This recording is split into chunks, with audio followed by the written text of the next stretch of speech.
For the last couple of Sundays, I've been thinking about this month and thinking about what is important, what lessons I've shared over the last 11 years that I want to make sure I leave with you, that I remind you of again and I leave with you.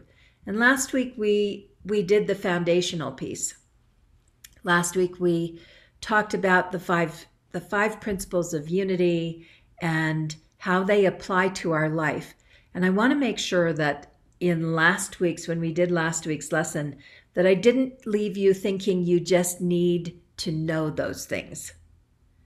What I really wanted to leave you with last week was the idea that you need to live from those principles. That those principles are really about how we be in the world. That we are remembering that there's one God in many different faces and expressions, that we are connected to that one God and expressing that one God in all that we do, that our prayers and our thoughts make a difference, that meditation is a tool that we can use to connect to the holy in those moments that we don't feel like we're being God expressing, and that it's not enough to just know these things, that we need to act on them, we need to embody them, we need to become these things in all of our expressions. This week, I want to talk to you about another teaching that has been really important to me, but I'm just going to give you one sentence before we begin, and I just want you to say it out loud after me. It's a really simple sentence, and notice when you say it how it feels in your body. And the sentence is this: money is love. I'm watching you. I can't see your mouths move. Money is love. Now I want you to close your eyes and say it. Money is love. Okay. Let's open up with our sanctuary song. Connie?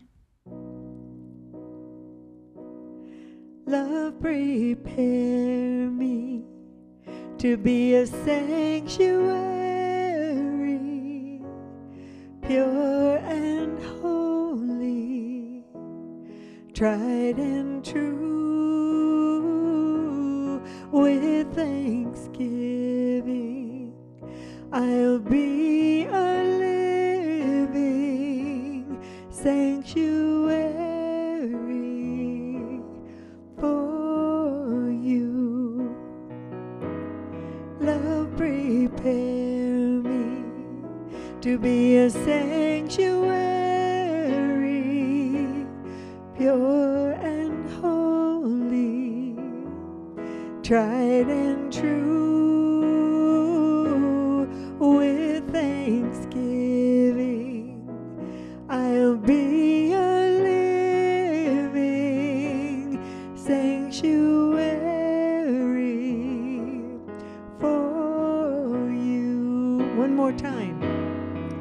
Love, prepare me to be a sanctuary, pure and holy, tried and true.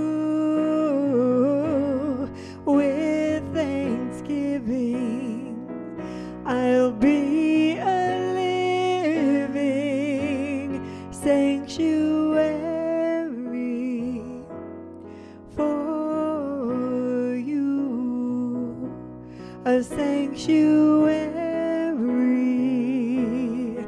for you.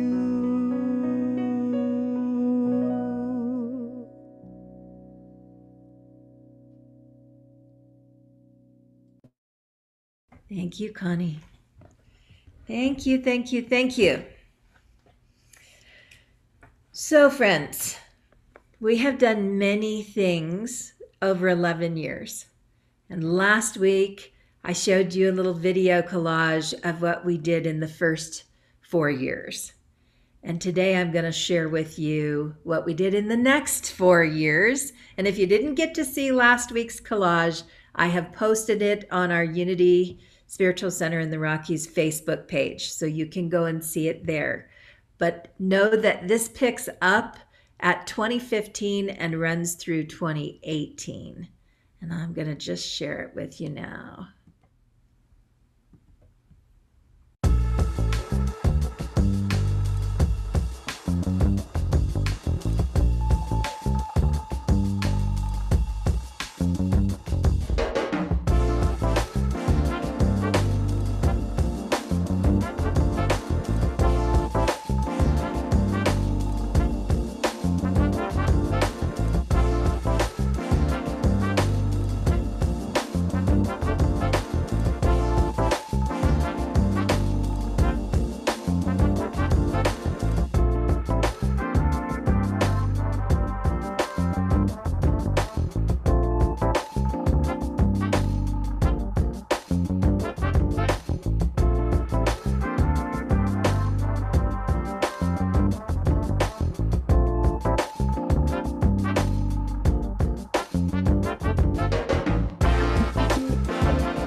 So, in case you had forgotten how busy we were, we did a few things in that 4 years, didn't we?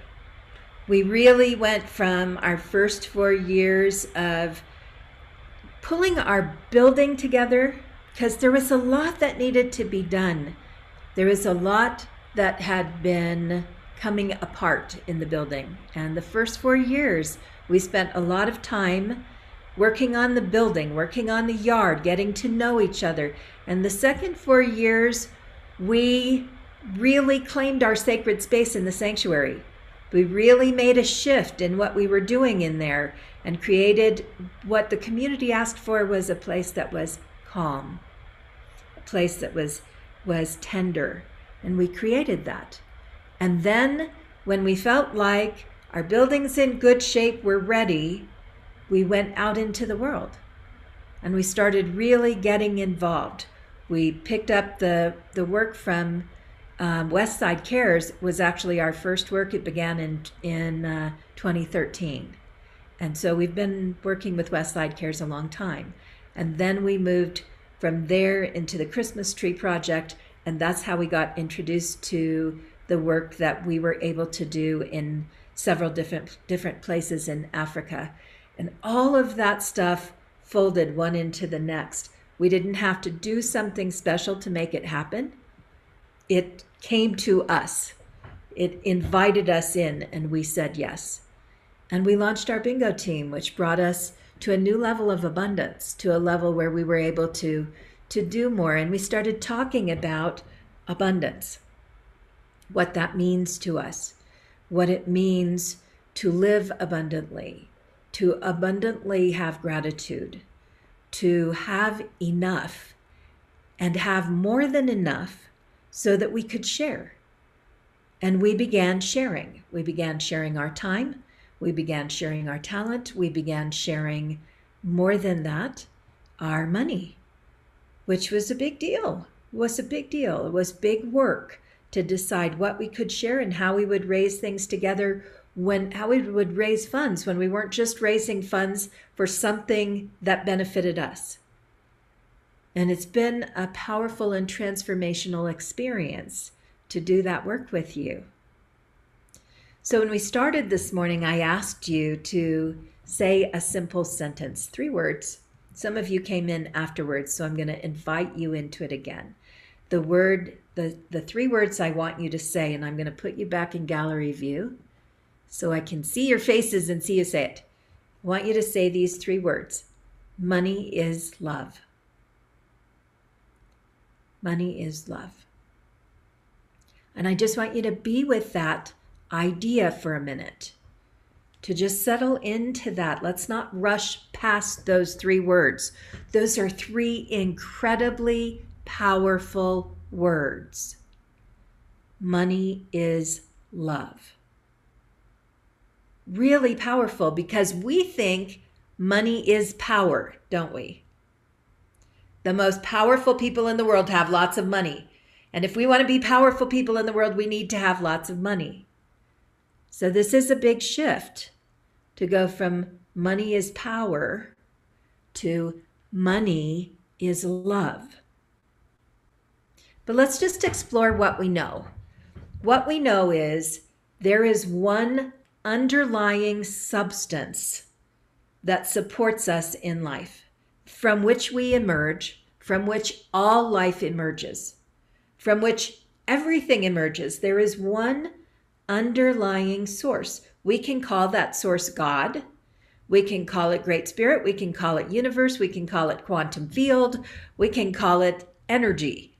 We can call it whatever we want, as long as we understand that in this place, science and spirituality agree. There is one underoccurring, supporting substance of life. And if we can magnify anything, this computer I'm talking about, the skin on my arm, anything, if we can magnify to the smallest place, we come down to something called a quark. Below that is void. There's energy, there's open field, there's nothing. So interesting thing about that quark,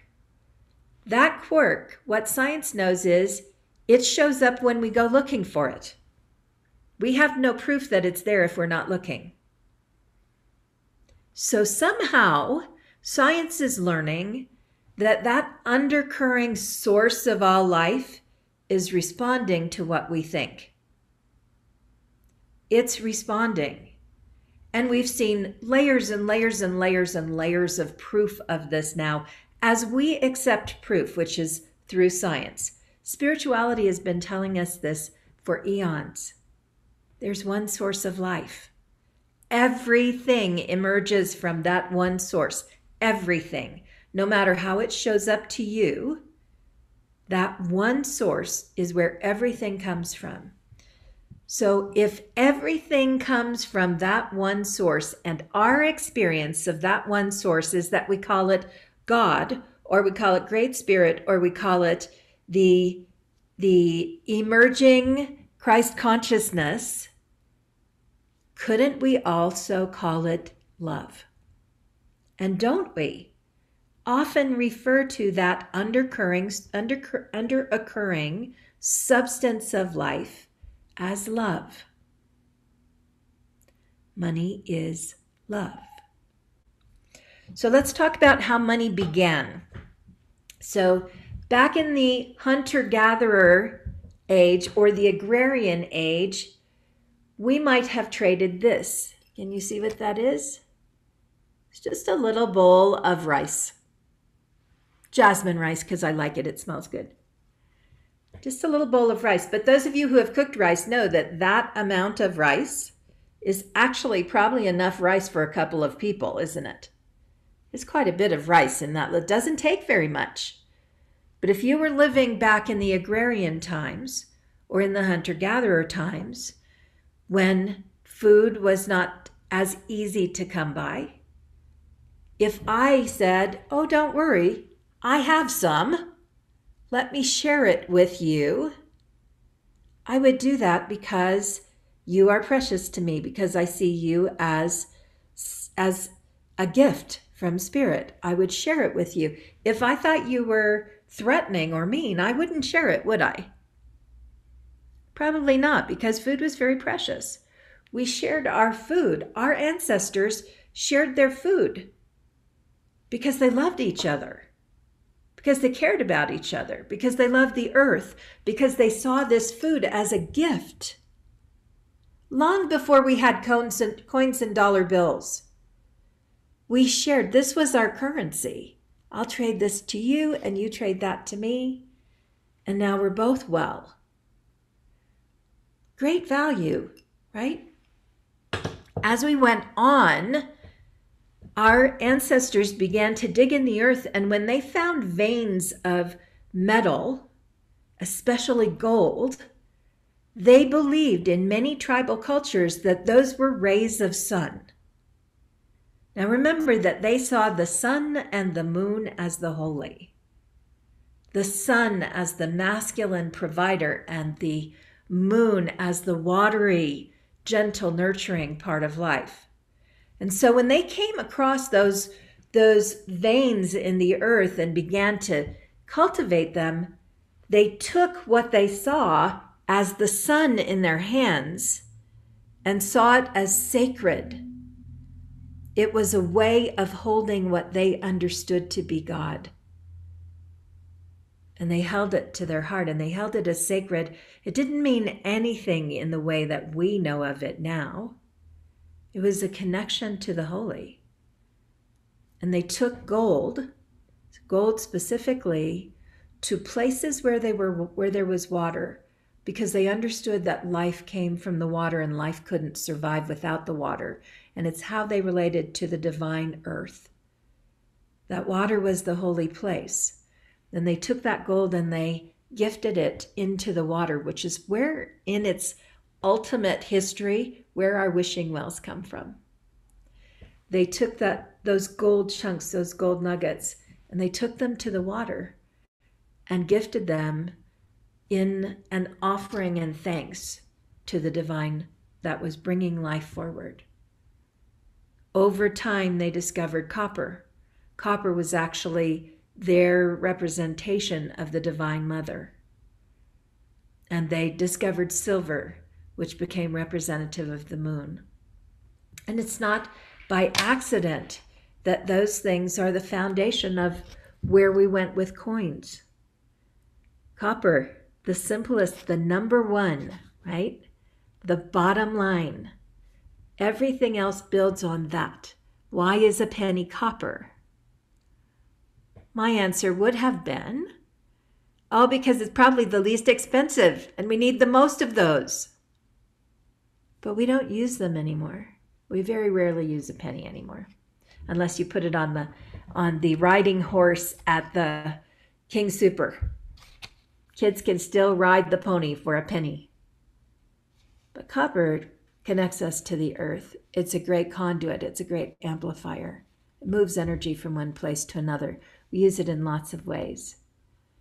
It was seen as the connecting force of all life on the planet. We know all these things through anthropology and archaeology. I'm not spouting them off the top of my head. I'm not even sharing these ideas with you from a spiritual perspective, although they aligned, these spiritual perspectives align with sacred story, with the traditions that were passed from generation to generation. But our archaeologists and our anthropologists tell these things, explain to us how these metals came to be and what the story of money is. But you have to go farther back than 5,000 years. Because at about 5,000 years ago, we began to corrupt this idea. Something scared us, and we started to feel like there wasn't enough. That we couldn't share what we had, but needed to have more. So the first thing I want you to think about today is, what is enough for you? What does it mean to have enough?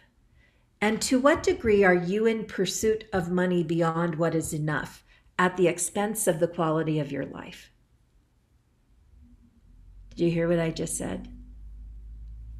To what degree are you in pursuit of money at the expense of the quality of your life? It's an important question to ask yourself. How much is enough? And how can you live comfortably without giving up your life force? We began to see money as a corrupting force, as profane rather than profound, as utilitarian at its best, and at its worst as a cause for greed and hoarding and victimhood, because someone else had it and we didn't have it, because people were collecting more of it and we were getting less of it. Our news stories today are full of that, aren't they? The 1% versus the rest.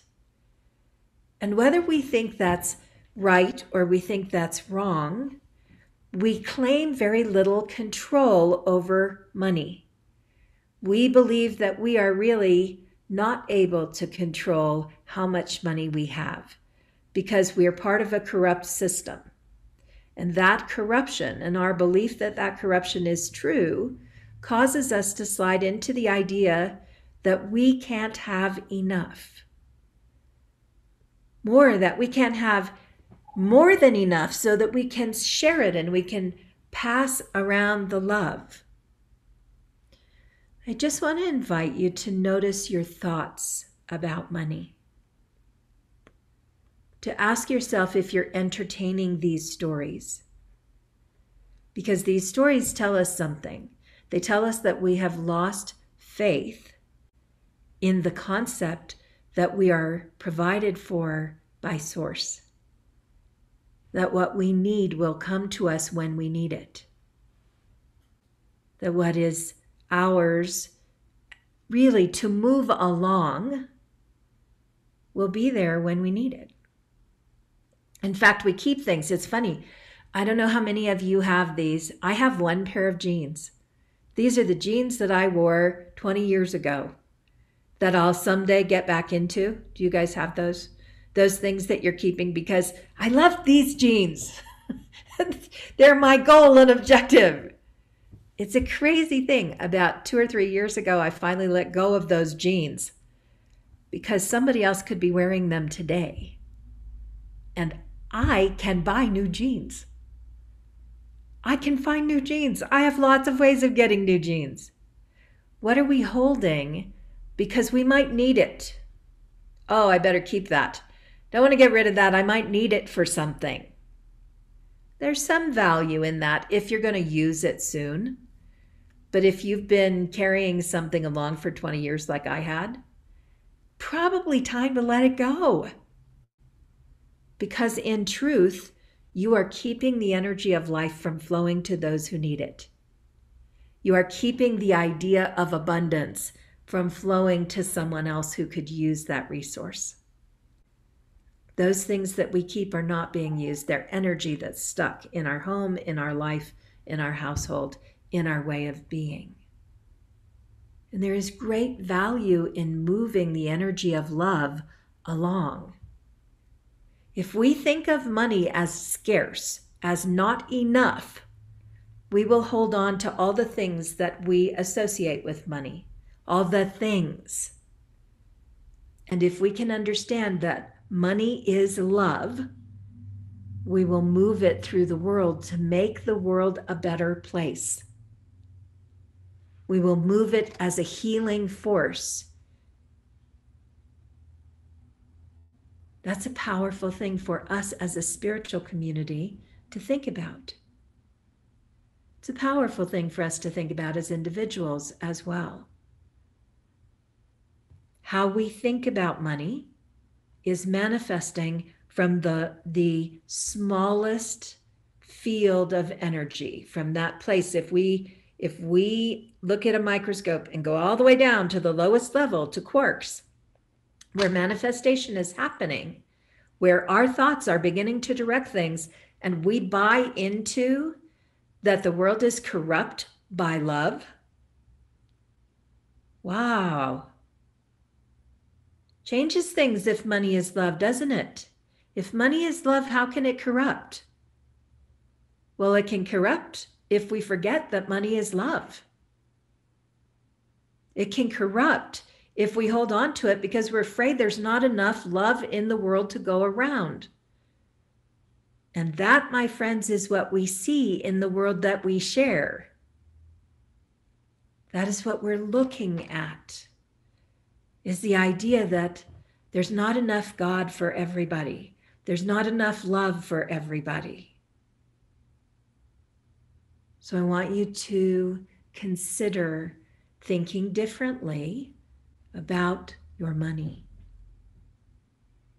We have done what we've done as Unity in the Rockies. We have reached to another continent and built a school. We have repaired that school when the rain washed it out. We have bought soccer balls and school uniforms and tennis shoes for people we've never met. We have given food and clothing and water and sunscreen and personal items to people in our neighborhoods who are without. We have gathered storerooms full of Christmas, whole storerooms full, to give to people who would not have that experience. We have collected hundreds and hundreds and hundreds of stuffed animals. Every one of them has gone into the hands and been held to the heart of somebody, old or young, who needed to feel love. We have, through love, completely remodeled, re-cared for our sacred space. We have gifted people in our community who were in need to help them transition from one place to another. We have done so much good with our money. Together, we have touched thousands and thousands of lives. And that is not an understatement. That is probably an understatement. And in our own lives, so often we still believe we don't have enough. So I just want to remind you, you have enough. And as you move forward as Unity Spiritual Center in the Rockies, and you hold that money is love, and you see yourself as the person, the people, the community who moves love out into the world, be very thoughtful and mindful and intentional about what you're doing. Do it with complete conviction, because how we change the profane from the profound is by understanding that it's God. That's all money is. Whether you're looking at it this way, or you're looking at it this way, or you're looking at it this way, or you're looking at it this way, you're just passing love around. And there is enough of that. Take a nice deep breath in and close your eyes. Allow your attention to move to your heart. And think for a moment about how blessed your life is. Think for a moment about the clothing that you're wearing this moment. You can even touch it if you want to. Not only do you have this, but you probably have a closet full of choices. Think about the refrigerator in your house. What is in it that is of your choice? If you had to, for how long could you live? Just on what's in your house, in your refrigerator, in your cupboard. For most of us, a week, 2 weeks, 3 weeks, a month, maybe longer. Think about the tap that you can go to, not just for drinking water, but to bathe every day, to water the plants if you're growing beauty in your yard or food in your yard, to wash your dog. You have more than enough water. Think about the roof over your head, how our friends in Africa have one room that they use for everything. How many rooms do you have? Probably at least 2, likely 3. For many of us, 4. For some of us, more rooms than we can live in. Rooms where we just store things that people rarely go into. We have more than enough. Imagine yourself walking outside the front door of your home today, looking around where you live. Outside your front door, at some distance, are neighbors, people you can talk to, people who share common space with you, people who, if you were in need, would probably help you out. We have more than enough. Open your eyes. Open your eyes and look at your screen. And if you're not already in gallery view, put yourself there. Look at your screen and notice how many faces, how many smiles, how much love comes to you from this community. Each time you show up, someone else is here. I have never in 11 years shown up at a unity event where there was only one person.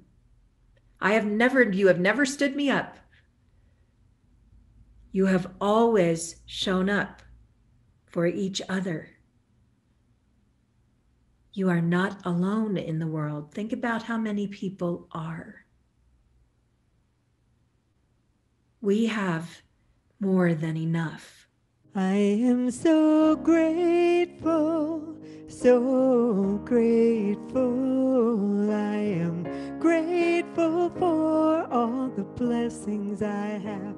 I am so grateful, so grateful. I am grateful for all the blessings I have. Everywhere I look and every face I see is love reflected, shining back at me. I just give thanks for all these simple things, the joy and peace that gratitude brings. That's why I'm grateful, so grateful. I am grateful for all the blessings I have.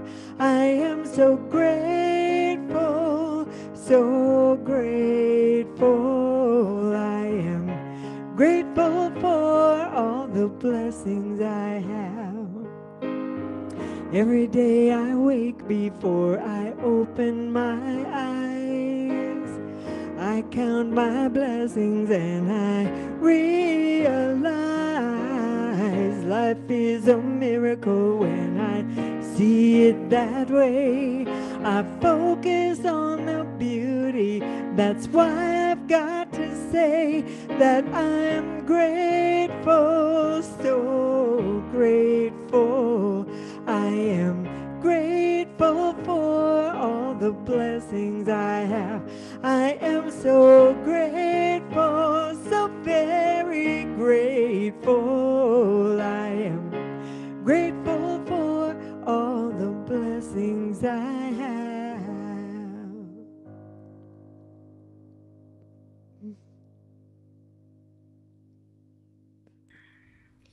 So you guys are just going to have to put up with me being a little weepy because it's just what's true right now. This is an interesting journey moving through, and I know it's interesting for you too.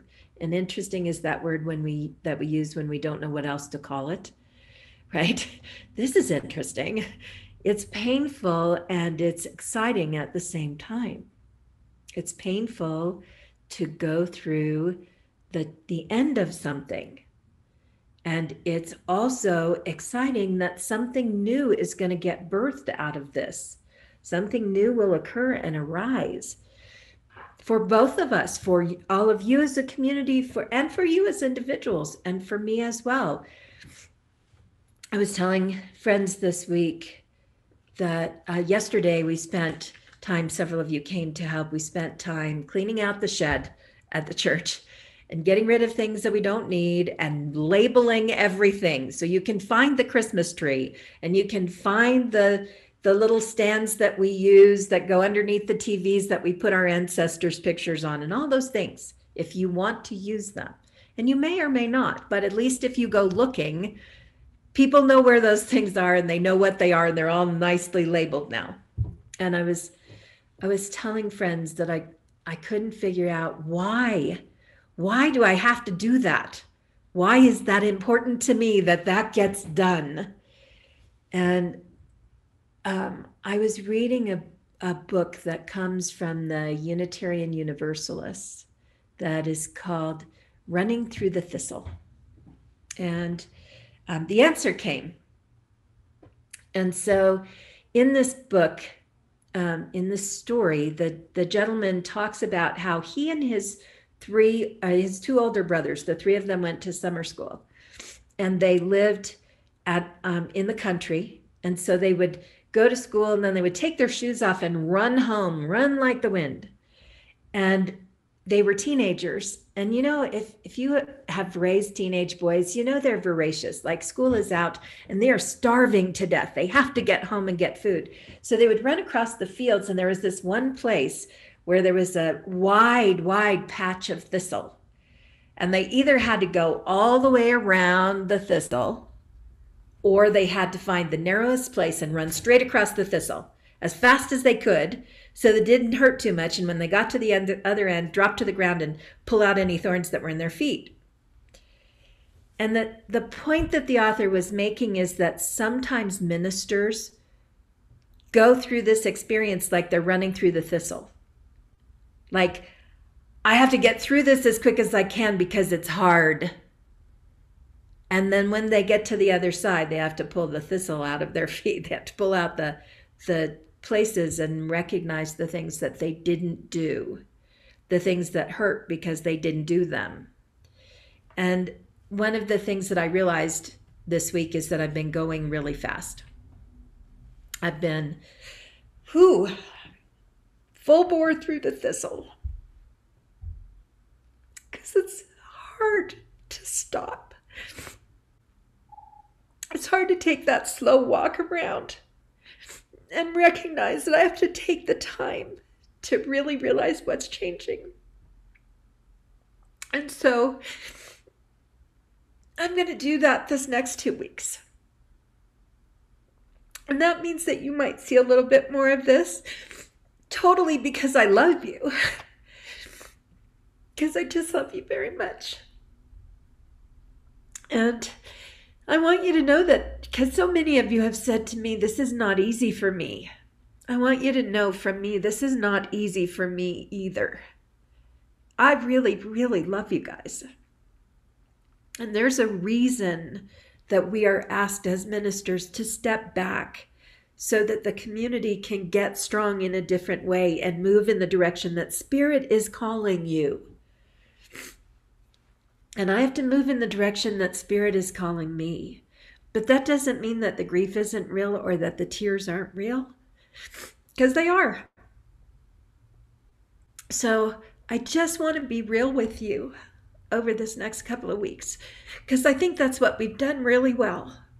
We've been very transparent as a community over the last 11 years. And we've shared our tears with one another. And you guys so often, I should have put Kleenex on my desk, man. Next week. You guys so often have thank you, River, thank you. You guys have so often entrusted me with your tears when something was big on your heart, when something was going on in your life. It's an honor for me when you're willing to trust me with your tears. It tells me something about how you feel about me. I want you to know that I feel that way about you, that I trust you with my tears. And I love you dearly. So just bring your Kleenex and I'll bring mine. It's only a couple more weeks and we'll make it through. And we'll open up and let Spirit call us. We'll open up and let Spirit take us in the directions that we need to go, and we'll do this well. Okay? This Thursday, I will once again be on the lawn from 6 to 8. I hope that you will join me there, that you will come and hug and talk. It's a very casual, come in your shorts, it's warm out, bring your sunglasses, some water, and a chair. Something you can, or blanket, something you can sit on. We're under the gazebo, but there's minimal shade. So come and visit this Thursday or next Thursday. On the 26th will be, you'll be coming to see me if you have not already gotten one of these stones, because you will want it for service on the 27th. So I will be at it from 11 to 1. I will be at the church so that you can come in and pick these up if I have not seen you yet. If you are out of state and you need us to send you one, we are happy to do that. You can type let's not put our addresses publicly in the box. Email it to unity@unityrockies.org. unity@unityrockies.org, and we'll send you a stone so that you'll have one, because I know we have a lot of people, old and new, who are out of state right now. Um, and we'll move through this. On the 26th, I need some help. Yesterday, I told you we cleaned the shed, which was a bigger job than we thought it was going to be. And we still have some things in Fellowship Hall that need to get moved into the shed. Mark is going to be back at the back of the building during that time. If you're willing to step to the back and help him, we've got mostly, this is a call to strong people because most of this is furniture that needs to be moved either onto the what do you call that thing? Onto the trailer. Sorry. It either needs to get moved onto the trailer or we have some boxes of curriculum and things like that that need to go in the shed. So while you're there, if you're willing to step around back and help Mark get some of that stuff moved, we'll get as much as we can put away before I'm out of here. So your help would be greatly appreciated. The other thing that we have going on is West Side Cares. We continue to support West Side Cares. June is a big food month for us. I want to invite you to please continue to make your contributions. We will get the information out in the e-blast. If you did not get your e-blast this week, which none of you did, do not freak out. You didn't get it because I didn't. I literally could not get to it. So that's why you didn't get an e-blast. None of you were dropped from the list. There just wasn't enough of me to go around this week. So it will go out next week, and all the information for West Side Cares will be in it. And we will continue to do the good work in the world that this community has become so accustomed to doing. And thank you for that.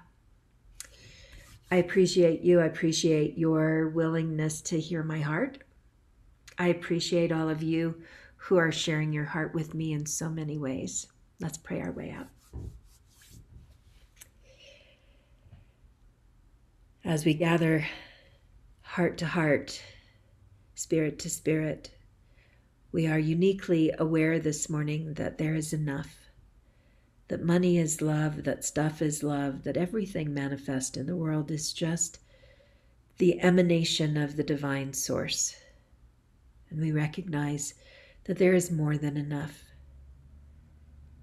We move ourselves towards a place of thinking differently, toward a place of recognizing and seeding into divine consciousness, into human consciousness, the understanding that all is sacred, that each of us can help, that the only reason the world is not healed is because we haven't stepped forward to heal it. And we commit to healing this world in our own unique ways, knowing that small or large, our efforts make a difference. And that as we think differently, the world is given a new opportunity beyond our walls, beyond our city, beyond our continent, out across the planet. The world is given a uniquely new opportunity to know that there is always, always, always enough. We're grateful for the enoughness of this community, for the way we share our hearts with one another, for the love and transparency that is key to what we do together, for the time, the great treasure of time. For all of this, we say thank you, and we close with these simple words. Amen, amen. And so it is.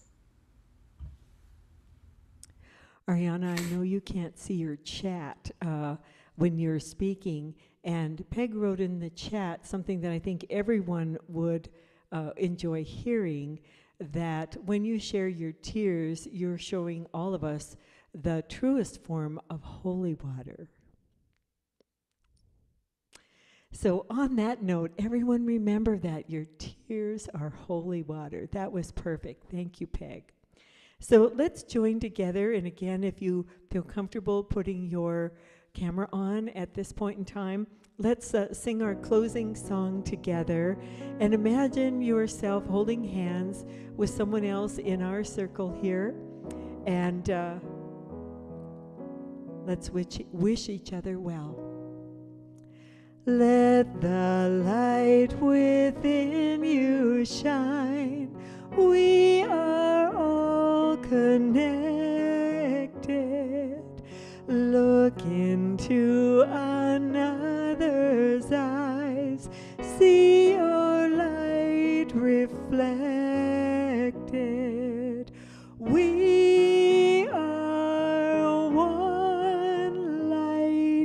shining souls in harmony. We are one light, shining in unity. Have a blessed, blessed week, everyone, and take good care of yourselves. We'll see you next week.